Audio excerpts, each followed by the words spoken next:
शासन से प्रशासन तक सब पर बनी रहेगी जनता की नजर। बने रहिए मेरे साथ, आइए डालते हैं अर्ली मॉर्निंग न्यूज चैनल में दिन भर की ताजा खबर पर एक नजर। बिजनौर क्षेत्र धामपुर में आज रोड शो के दौरान केपली की रैली में भारी भीड़ देखने को मिली, जिसके बाद आसपा पार्टी के राष्ट्रीय अध्यक्ष चंद्रशेखर आजाद ने अपने कार्यालय धामपुर में प्रेस कॉन्फ्रेंस की, जिसमें रावण प्रत्याशी ने कहा, नगीना लोकसभा से मुझे सांसद बनने का मौका मिला तो संसद में पहुंचकर नगीना की जनता की आवाज बनूंगा। नहीं होने दूंगा किसी भी समुदाय का उत्पीड़न। सभी लोग आगे की वार्ता उनकी जुबानी सुने। Early morning news channel Uttar Pradesh, Imran उस्मानी की खास रिपोर्ट। सबसे पहले तो सभी पत्रकार बंधुओं का बहुत बहुत धन्यवाद कि वो बहुत कम समय में और हमारे निमंत्रण पे यहाँ पहुंचे। उसके बाद क्योंकि आज लोकसभा चुनाव के प्रचार का आखिरी दिन और सुबह 10 बजे निकलने के बाद रात को 4 बजे आने के बाद मैं लगातार कोशिश करने के बाद आपसे वार्ता नहीं कर पाया,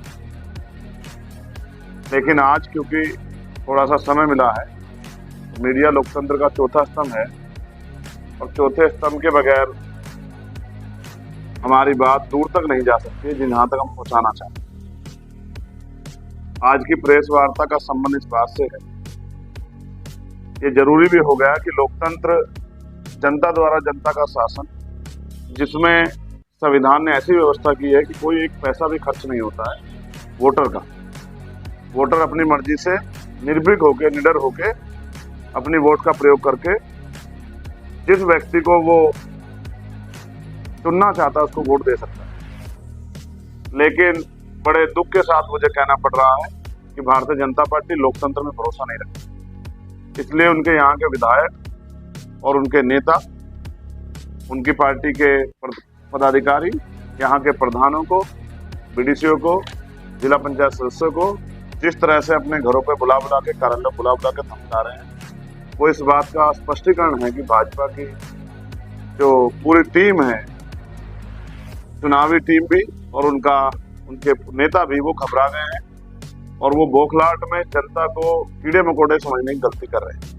उनका मानना है कि अगर जो प्रधान उनके पक्ष में काम नहीं करेगा, चाहे तो प्यार से काम कर दे या अदरवाइज उसका बस्ता रखवा देंगे, उसको परेशान करेंगे, उसको प्रधानी नहीं करने देंगे। मैं स्पष्ट रूप से कहना चाहता हूँ, चुनाव अपनी जगह सही है, लेकिन अगर कोई अनावश्यक ऐसी कार्रवाई करता है जो इलीगल है, असंवैधानिक है, उसके खिलाफ मजबूत से मजबूत संघर्ष करने के लिए हम लोग तैयार हैं। मैं मीडिया के माध्यम से सभी नगीना की जनता को कहना चाहता हूं, अगर कोई आप पे वोट का दबाव बनाए तो आप हमें सूचित करें। प्लस अगर किसी भी प्रधान को जो निर्भीक होकर अपनी वोट का प्रयोग और अपने क्षेत्र के वोट का प्रयोग कराना चाहता है, करना चाहता है अपने लोगों का, अगर उसको कोई डराने काम करेगा या उसके बस्ते को या उसके कार्य क्षेत्र में कोई उसको परेशान करने का काम करेगा, मैं चंद्रशेखर आजाद सभी प्रधानों से वादा करता हूं कि अगर एक भी प्रधान के साथ अन्याय हुआ तो मैं उसी प्रधान के साथ और अपनी पूरी पार्टी के नेताओं के साथ जिला कार्यालय पर धरना दूंगा। अगर किसी भी प्रधान को अनावश्यक परेशान किया गया, किसी भी बीडीसी को, जिला पंचायत सदस्य को, किसी भी आम आदमी को अगर डराया धमकाया गया, बूथ पे कैप्चर करने का या गुंडागर्दी करने का प्रयास किया गया, तो भारतीय जनता पार्टी को सबक सिखाने में हम लोग पीछे नहीं हटेंगे। हम 26-27 स्टेट में संगठन चलाते हैं और एक मजबूत संगठन के जिम्मेदार लोग हम लोग हैं।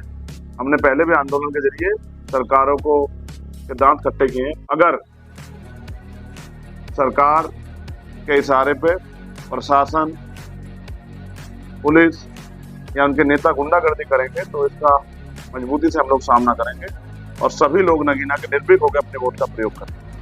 एक बहुत इंपॉर्टेंट मसला मेरी जानकारी में यह आया कि मुझे ऐसा लगता था कि देश बचाने के लिए, संविधान बचाने के लिए हमें भारतीय जनता पार्टी को उत्तर प्रदेश और देश में रोकना है, लेकिन यहाँ नगीना लोकसभा में परिस्थितियां कुछ और है। यहाँ तो अकेले चंद्रशेखर आजाद को रोकने के लिए सभी पार्टियां लगी हुई, अलग अलग पार्टियों के नेता आते हैं जिनकी सरकार है, उन पर हमला करने के बजाय चंद्रशेखर आजाद पे हमला करते हैं। जैसे चंद्रशेखर आजाद सरकार में हो, मैं तो एक सीट लड़ रहा हूँ, बाकी 79 सीटों पे तो अभी मैं नहीं लड़ रहा हूँ और देश की 542 सीटों पे ही लड़ रहा हूँ। तो इसका मतलब एक ही सीट पे सबका ध्यान क्यों है? उसका एकमात्र कारण ये है कि कोई गरीब का बेटा आगे ना बढ़ जाए, कोई काम करने वाला व्यक्ति उसको मौका ना मिल जाए, कोई ऐसा व्यक्ति जो जनता की लड़ाई लड़ता है, जनता के मुद्दों को अपने मुद्दे समझता है, जो नौजवानों, किसानों, मजदूरों, मजलूमों, गरीबों, दलितों, पिछड़ों, आदिवासियों, मुसलमानों और हर न्याय पसंद बहन बेटियों के सम्मान के लड़ता है, चाहे पहलवान बेटियां किसान हो, उसकी वो जो आवाज है मजबूत आवाज, वो और मजबूत ना हो जाए। शायद इस डर से वो इस तरह की कारनामों को, इस तरह की घटनाओं को अंजाम दे रहे हैं। मैं तथागत से प्रार्थना करूंगा कि तथागत उनको सद्बुद्धि दे। अभी तो कुछ दिनों पहले तक तो मैं उन्हीं के साथ था और उनसे मैंने प्रयास भी किया था कि भाई आओ मिलकर लड़ते हैं, लेकिन उन्होंने कहा कि अब हमें किसी की मदद ना करनी है ना देनी। इसका मतलब ये स्पष्ट है कि वो अपनी पार्टी बचाने के लिए लड़ रहे हैं और हम लोग संविधान बचाने के लिए लड़ रहे हैं। मैं आपको फिर पुनः स्पष्ट कर दूं कि आपको इस बात पर गौर करना पड़ेगा कि जैसे एक र्यूमर ये उड़ाया जा रहा है कि वो चंद्रशेखर आजाद तो जीतने के बाद भारतीय जनता पार्टी की मदद कर सकते हैं क्योंकि जयंत उधर है और जयंत से उनके अच्छे संबंध हैं। लेकिन सवाल ये है, जयंत जी में मेरा कोई जोर नहीं है। जयंत जी अपनी पार्टी के मालिक और चंद्रशेखर आजाद अपनी पार्टी में एक कार्यकर्ता। अगर भारतीय जनता पार्टी की मदद करनी या लेनी होती तो हम लोग अपना दलित क्यों बनाते, फिर तो उन्हीं की मदद ले लेते। और ये चुनाव के बाद भी तो पहले भी बहुत सारे अवसर थे सारी पार्टियों पे, लेकिन हमने तो इस अवसर को ठुकरा दिया। इसलिए मैं आपसे कहना चाहता हूँ, ये जो रूमर है ये इसलिए है, ये रूमर भी वो लोग उड़ा रहे हैं जिनके खुद के 8 एमएलए भारतीय जनता पार्टी को राज्यसभा में जिता के आए।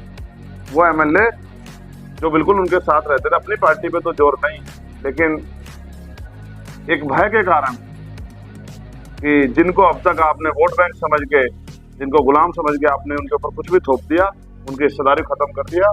अब आपको लगता है कि वो वोट, जिस तरह की मीडिया रिपोर्ट है, जिस तरह की इंटेलिजेंस की रिपोर्ट है एलआईयू की, कि वो वोट चंद्रशेखर आजाद को वोट देने का मन बना चुका है। इसलिए आप इस तरह की झूठी मनगढ़ंत बातें कर रहे हैं। आप ये भी कह रहे हैं कि चंद्रशेखर आजाद को सरकार ने सुरक्षा दी।